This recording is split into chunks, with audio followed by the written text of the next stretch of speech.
All right, welcome to our first section on the user interface. In this video, we will be going over the preferences for Adobe Illustrator and also how to open an Illustrator file. So, the preferences are found on the Mac under this Illustrator CC drop-down menu. Preferences right here, and you can choose between all these different preferences. On the PC, you will find the same preferences, but they will be over here at the bottom of the edit menu. So you can look them up down there. Any of these that you pick will still allow you to access the others. The one that we're going to look at first here is the uh, user interface. This is a very dark background here, and as you can see, it can get darker or it can get much lighter. So whichever one you prefer, you can actually switch back and forth between them. I like the darker one, though it makes it difficult, I've noticed, in our PDFs for printing, so I might change some of those pictures to be the lighter ones at a later time. And as you can see, like I said, all these are still over here. We will go over some of these settings throughout the semester, but you are also welcome to set them for yourselves. Because these are just your personal preferences for Illustrator as a whole. One thing to note if you are working on the junior college campus, that the computers in the labs reset every single time they are rebooted. So if you set up all your preferences and then come back to the same computer tomorrow, the preferences will be changed back to the defaults. So just be aware of that. At home, you can set these and they will be permanent for Illustrator until you come back in here and change them again.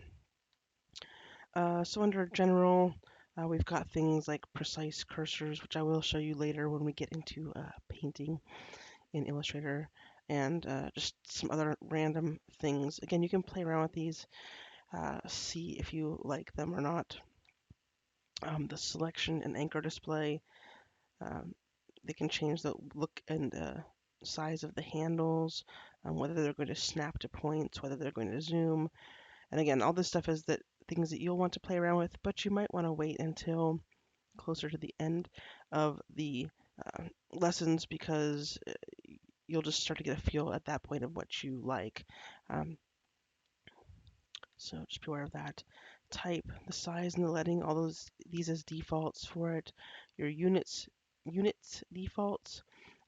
In general, I like to have mine be inches. Stroke as points, type as points is fine.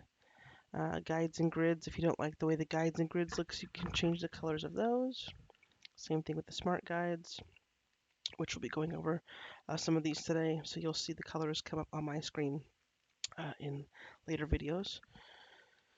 Slices are for web, you don't have to worry about that, but same thing, it's allowing you to change the color. Hyphenation, not going to worry about that right now. Plugins and scratch disks, if you are working at home and have multiple external drives, you can use those to access and store information. User interface we saw. Performance, again, probably nothing that any of you need to worry about, but if you want to play around with it and are aware of how performance works, you can do that as well. File handling shows how often it saves, auto saves. Um, Mine actually is not. I guess I should turn that back on, but I won't at the moment in case it slows down my computer for recording purposes. Number of recent files to display. So you'll see this in the file menu. We'll get to this in a bit, but it has open, recent, and you can choose how many you want it to list. Things about copying and how the color black will look on your computer. 100K black versus rich black. That has to do with printing and how things are going to look on different devices for RGB. So just to be aware of that. All right, and I'm going to say OK here. And again, that's something you can access anytime you want. Make it be how you would prefer them to be. Now we're going to open a file. As you can see here, you can create new or open right from this display. However, this display changes from time to time with different iterations of Illustrator. So if you're using an older version or if you're watching this video a year from now and you're using a different version, this might not look the same anymore. One thing that always does look the same is the file menu here. So we've got file, new, new from template, open, and open recent. You can see the open recent has the 20 most recent files that I've looked at.